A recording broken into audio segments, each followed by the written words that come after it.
Bank account maintain చేసే ఎవరైనా ఈ రూల్స్ని తప్పకుండా పాటించాల్సిందే. లేకపోతే మినిమం బ్యాలెన్స్ అని, ఏటీఎం ట్రాన్సాక్షన్స్ అని, SMS ఛార్జెస్ అని, అకౌంట్ క్లోజింగ్కి పెనాల్టీ అని, ఇలా ఛార్జెస్ మీద ఛార్జెస్ పడుతూనే ఉంటాయి. సో ఎన్నో రూల్స్లు ఉండొచ్చు.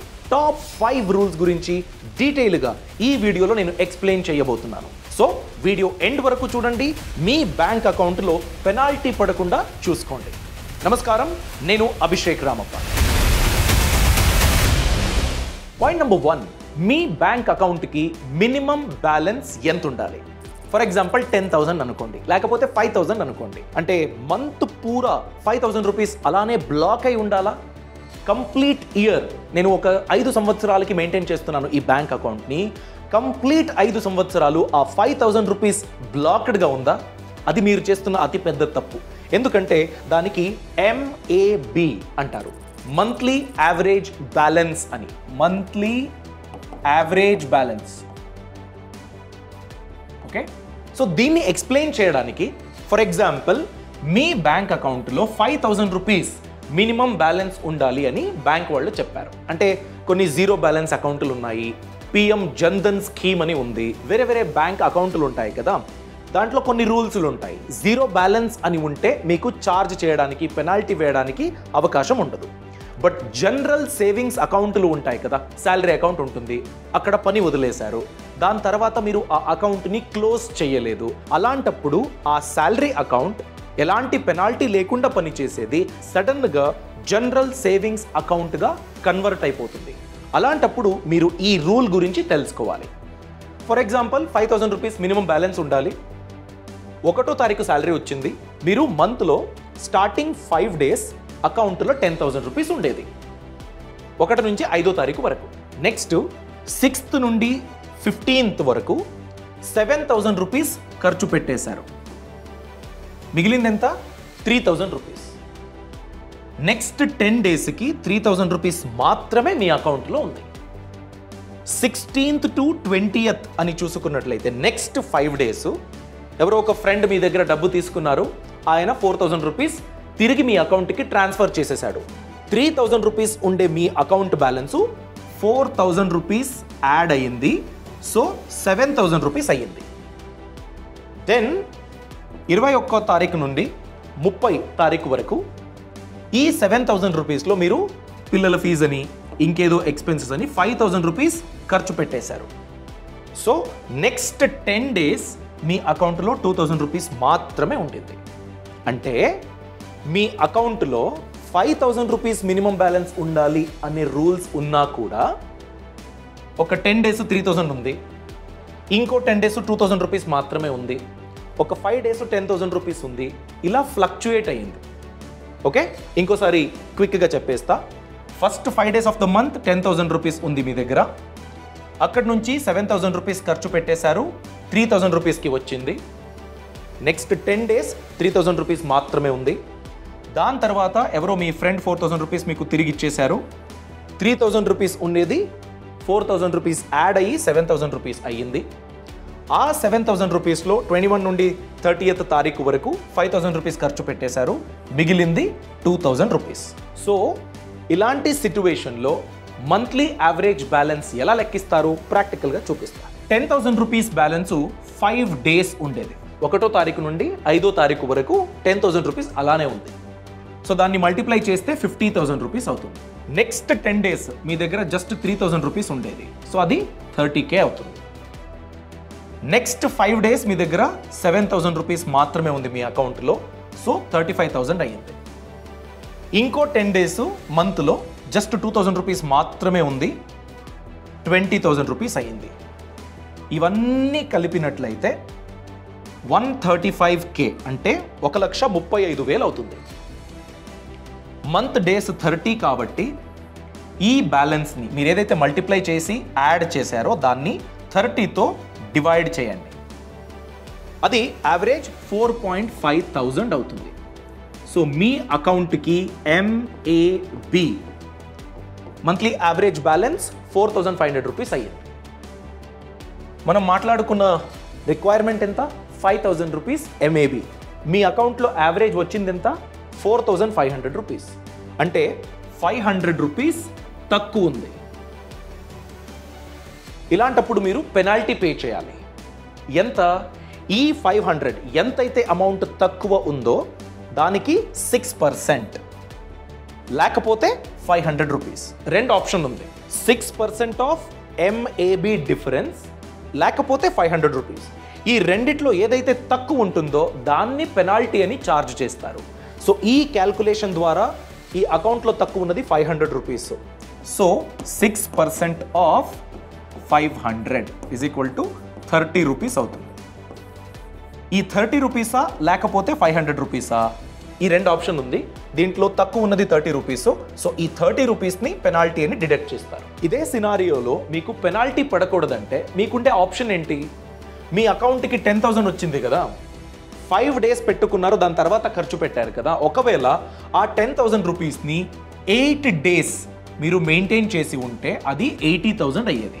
ఫర్ క్యాల్కులేషన్, ఈ 3,000 రూపీస్ ఉంది కదా, 3,000 రూపీస్ని 7 డేస్ మెయింటైన్ చేసి ఉంటే, మనం ఇక్కడ తీసుకున్నది 10 డేస్, 8 డేస్ 80K అయింది కాబట్టి 7 డేస్ 3,000 మెయింటైన్ చేసిన 21,000 అవుతుంది.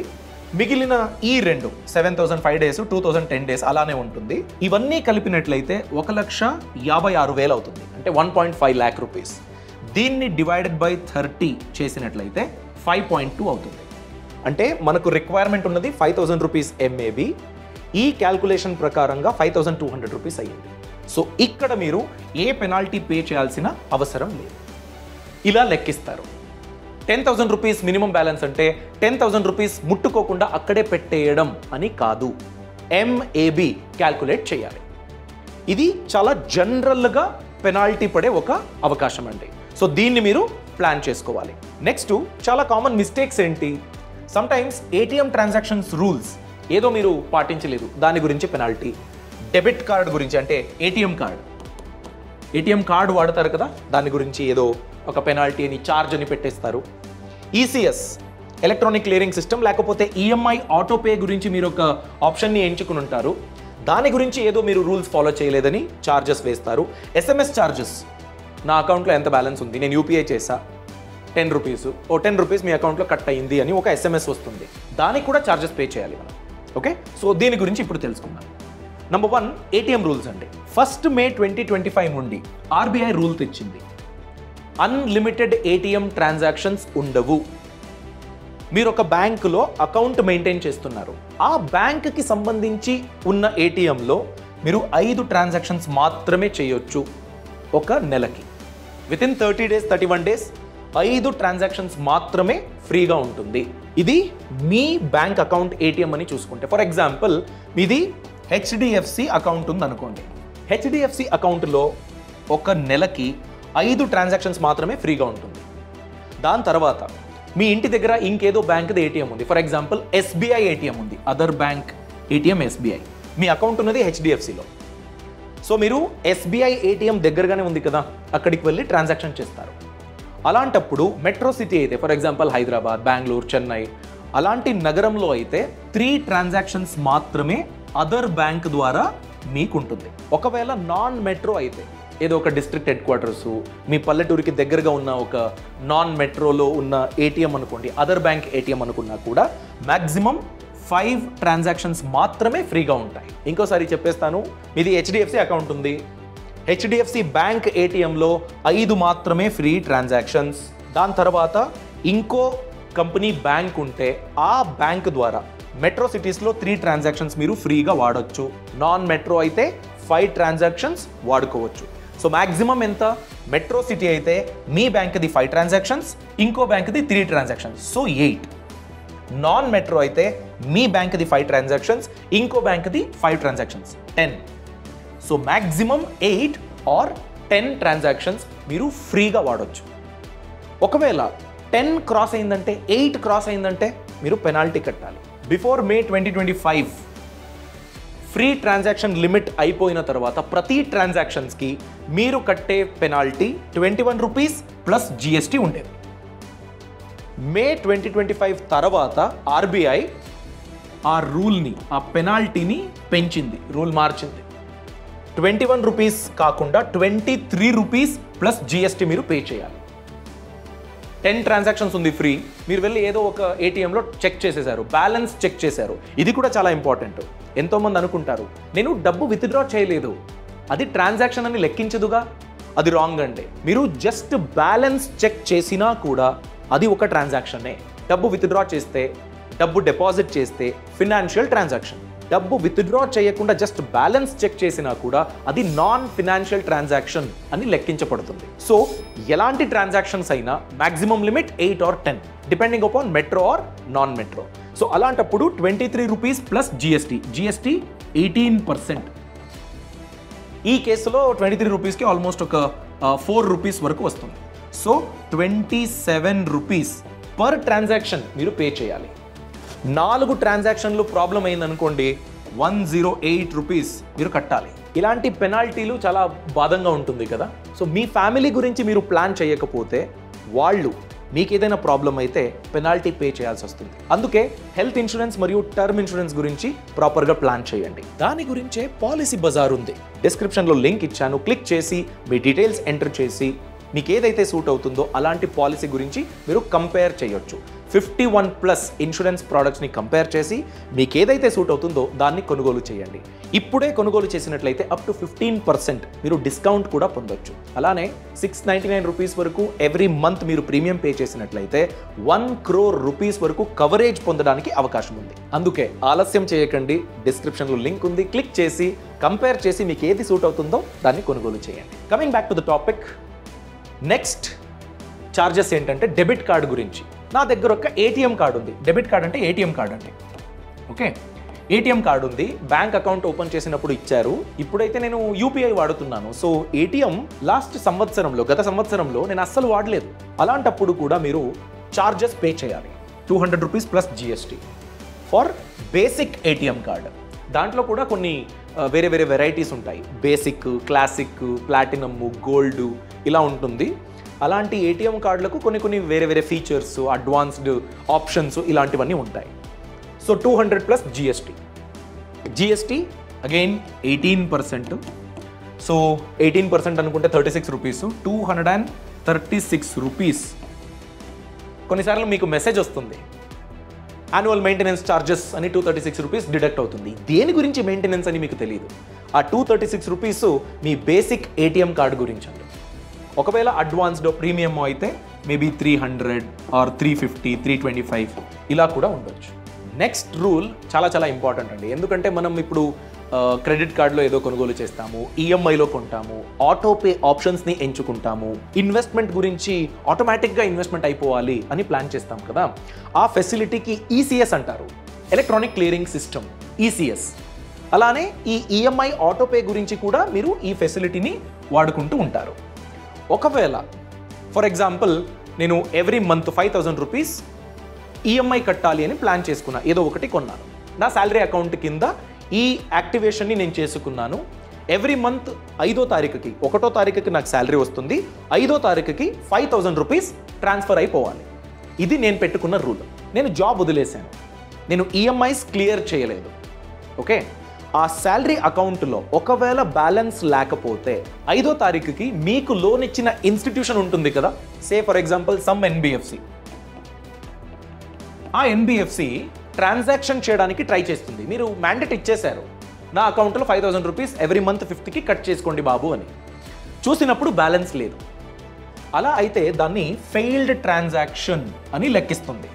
ఈ ఎన్బిఎఫ్సి, బ్యాంకు, ఇంకేదో లోన్ ఇచ్చిన వాళ్ళు ఎవరైనా, ఆ ఇన్స్టిట్యూషన్ నువ్వే మ్యాండేట్ ఇచ్చావు, నీ అకౌంట్లో చూసినప్పుడు బ్యాలెన్స్ లేదు, మీరు బ్యాలెన్స్ మెయింటైన్ చేయలేదు. 5000 రూపీస్ అవ్వాలి, 4999 ఉంది, ₹1 తక్కువ ఉంది. అలా ఉన్నా కూడా ట్రాన్సాక్షన్ ఫెయిల్ అవుతుంది. అలా ట్రాన్సాక్షన్ ఫెయిల్ అయితే మొదటిసారి ట్రాన్సాక్షన్ ఫెయిల్ అయినందుకు మీరు కట్టాల్సిన పెనాల్టీ 500 రూపీస్. ఇది డిపెండ్ అవుతుంది, వేరే వేరే బ్యాంక్కి వేరేలా ఉంటుంది. ఈసీఎస్ గురించి ఫెయిల్డ్ ట్రాన్సాక్షన్స్కి ఎంత పెనాల్టీ ఉంటుందని. సెకండ్ అటెంప్ట్కి 550 రూపీస్ కట్ అవుతుంది. సో ఇలా ఎన్ని అటెంప్ట్స్లు అవుతుందో, ఎన్నిసార్లు ట్రాన్సాక్షన్ ఫెయిల్ అవుతుందో అన్నిసార్లు మీరు పెనాల్టీ కట్టాలి. సమ్టైమ్స్ దీనికి ఒక లిమిట్ ఉంది. అంటే ఇప్పుడు ఒక ఎన్బిఎఫ్సి ఎలాగో ఈ అకౌంట్లో లేదు, ఒక 10 టైమ్స్ నేను అటెంప్ట్ చేసేస్తా, 5,000 రూపీస్ పెనాల్టీనే వస్తుంది. అలాంటిది లేదు. ఆర్బీఐ దానికి ఒక లిమిట్ పెట్టింది. ఏంటి, 1 మంత్లో మేబీ 2 times ఆర్ 3 times ఇలాంటి అటెంప్ట్ అవ్వచ్చు. దాని తర్వాత ఇది అటెంప్ట్ అవ్వడానికి అవకాశం లేదు. ఫస్ట్ టైం ఆటోపే మిస్ అయినందుకు 2 అటెంప్ట్లు అయ్యింది, 1000 రూపీసో, ఇక్కడ ఉన్న క్యాల్కులేషన్ ప్రకారంగా 1050 రూపీసో అవుతుంది పెనాల్టీ. అగైన్ నెక్స్ట్ మంత్ ఇలానే అటెంప్ట్ అవుతుంది. సో దీన్ని మీరు సరిదిద్దుకోవాలంటే బ్యాలెన్స్ మెయింటైన్ చేయాలి, బ్యాంక్కి అప్డేట్ చేయాలి. పెనాల్టీ ఏదుందో పే చేస్తాను, ముందు ఇలా అవ్వదు అని మీరు బ్యాలెన్స్ మెయింటైన్ చేసినట్లయితే ఈ ప్రాబ్లం దూరం అయిపోతుంది. లేకపోతే అగైన్ ఎన్ని ఫెయిల్డ్ అటెంప్ట్స్ ఉంటుందో అంత పెనాల్టీ మీరు పే చేయాలి. చాలా important. Next one, account closing charges అండి.